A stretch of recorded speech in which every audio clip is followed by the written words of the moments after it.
We are live to discuss the Compass Anywhere acquisition, merger, deal, whatever we want to call it, 1 week after the announcement last Monday. In fact, I'd say it's not a merger. It's a straight up acquisition. Compass will own close to 80% of the company after the deal is closed. So therefore, it's a buyout or a straight acquisition. So as I said, we're 1 week past, and some of the things I want to talk about are what really are the issues beyond consolidation and just building a bigger brokerage, right? Is it really just about having 340 some odd thousand agents and, having world dominance? Yeah, I'm sure that's a part of it, but I think it goes much, much deeper than that, because in the current world, in the current marketplace, we all know the obvious things. Technology influences everything. AI influences everything. What's happening in every other industry, right? People are getting laid off. Certain things are more efficient. Many things are more efficient, but people are getting laid off. When we talk about commissions, something very important in the real estate industry, it would only make sense that commissions are under pressure from technology as well as from consolidation in something like this. So these are the kind of things I want to talk about. Now, The Real Deal, which is an insider publication on real estate, wrote an article. I've got the title here, and it is Compass Anywhere Acquisition, what the deal really means. It's not quite the title, but close enough. Let's see. I made a mistake in not getting it out a little sooner. The actual title is Compass Anywhere, First Play in a Long Game to Bring Commission Splits Down. All right, so the split is between the agent and the brokerage house.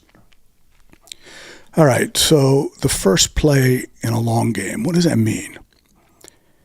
So in every real estate transaction, there's obviously a buy side and a sell side. But as far as commissions go, it's the brokerage house and the agent. And in a typical transaction, there are two brokers, one on each side, and two agents, one on each side.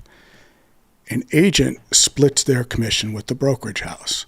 Now, a new agent might split 75 to the house.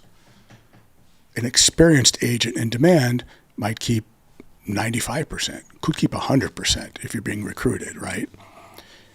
But what we're focusing on here is the split. Let's call it typical split 80-20.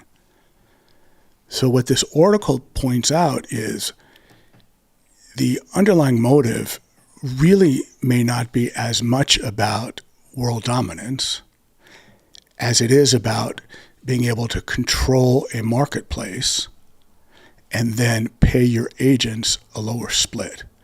And I think that's a very shrewd point made by The Real Deal. So to get into this a little more, we have to talk about something called clear cooperation and private listings. So clear cooperation is a policy that was put into place by the National Association of Realtors, the NAR. It is administered and enforced by the local multiple listing service, known as the MLS. And then the brokers and agents have to adhere to it. And what the clear cooperation policy says is if you do any sort of public marketing, and just consider that to be a very broad definition for the argument, if you do any sort of public marketing, you have to put it on the MLS within 1 day. And if you don't, you're in violation of the policy. So what happens when you put it on the MLS? It gets syndicated. So it goes to partner MLSs. So if you're in Northern California, you might partner with Southern California, have access, these sorts of things. But syndication really, where it gets important, is to Zillow, Redfin, and the others. And that's the crux of the Compass Zillow fight, but we'll come back to that, I hope. So clear cooperation. You have to put it on the MLS, get it out to Zillow, and then the whole world can see your listing. And it makes sense from a consumer preference, a general consumer preference standpoint, because the more people that have access to the listing, the more eyes in it, the more chance of getting the best buyers and finding the market clearing price, the right price.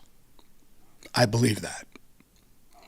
Now, Compass has put forth, and since very recently, Douglas Elliman has come up with their own as well, but Compass started this fight with what they call private listings. In other words, come to Compass, we'll keep it in our closed network, and we'll get you the best price because we're better at A, B, C, D, and E. And it's a closed system. Right? Logic says that's not better for most transactions. There may be some specialty cases. I don't know, take 10%. I don't know what the actual number would be, but specialty cases. Or a consumer chooses to keep it off market or in a private listing, or even if it's 20% total. I'm going to argue for 80%, at least, full transparency is best. So, private listings. So Compass and Zillow got into a fight, many iterations over this, job owning, lawsuits, where Zillow started banning listings that first went private. Right? If they didn't come up in accordance with clear cooperation and be put on within one day, if you came in a week, Zillow said, So these two guys, Zillow and Compass, start fighting with one another, private listings. All right, put that aside for a second. So you gain market share. You become the largest in the country, right? Compass buys anywhere. The brands and the full brand list, let me just get to the list. It's not quite full, but it's Compass, Coldwell Banker, Century 21, ERA Real Estate, Better Homes and Gardens, Sotheby's, Christie's, and of course, Anywhere. Oh, and Corcoran, New York-based folks, Corcoran. So largest brokerage in the country. Number one, Compass, is buying number two, Anywhere. Right? Market share, consolidation. Typically, you're going to have judicial review, or I should say, Justice Department, DOJ, that sort of thing review. But beyond that, even if it's just a ploy to get private listings and dominance, think about the damage that will be done here. We'll end up in the next phase, I don't know if it's a year or 5 years, where you have competing private networks. You could have the Compass Anywhere network, you could have the Douglas Elliman network, you could have the MLSs, whatever it might be. But as a consumer, you would have to check each of them, or just trust that if you go with, say, Compass, that they're giving you the best price, the best service. And how would you ever know without full transparency? Look at it another way. Let's say that Procter & Gamble makes the best laundry detergent. And Procter & Gamble decides you can only buy it from our stores, our select list of stores. Right? How does that help the marketplace? It doesn't. In other words, you'd go to Amazon, and if the best product was the other detergent, Amazon couldn't stock it, so you couldn't get it there. Right? It's just illogical to think that private listings for the vast majority of transactions make sense. Now, we've talked about the lawsuits. We've talked about clear cooperation. And we've talked about private markets. So now let's talk about the practical implications for agents. I'm in Los Angeles. All right, a lot of high-end properties, a lot of mid, a lot of low. It's a big area, right? But what happens when you have redundancies? For example, if Christie's has an office in Beverly Hills, and so does Sotheby's, and so does Compass, and so do 2 or 3 of the other brands, are you going to keep them all open? No. The first rule of mergers and acquisitions is cut costs. So you're not going to pay rent on multiple properties. Why would you? So you're going to close an office. All right. It also means you're going to fire the staff that were in the 3 different offices in the location. So people are going to get laid off. Maybe you start running 3 different brands out of the same building. Right? People get laid off.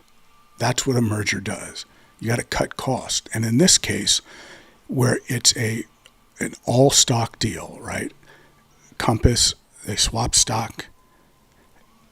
Compass ends up with 78% of the company, I guess, depending on the numbers, and they take on a bunch of debt. I believe it's $2 billion plus. So you've got to service that debt, right? Which means you have to rationalize.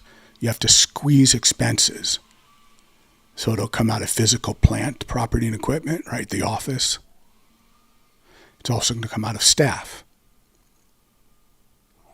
Then think about if we have these private networks, right? Where the listing for the house, and I don't care if it's $1 million home or a $10 million home or a $50 million home, it's in the network.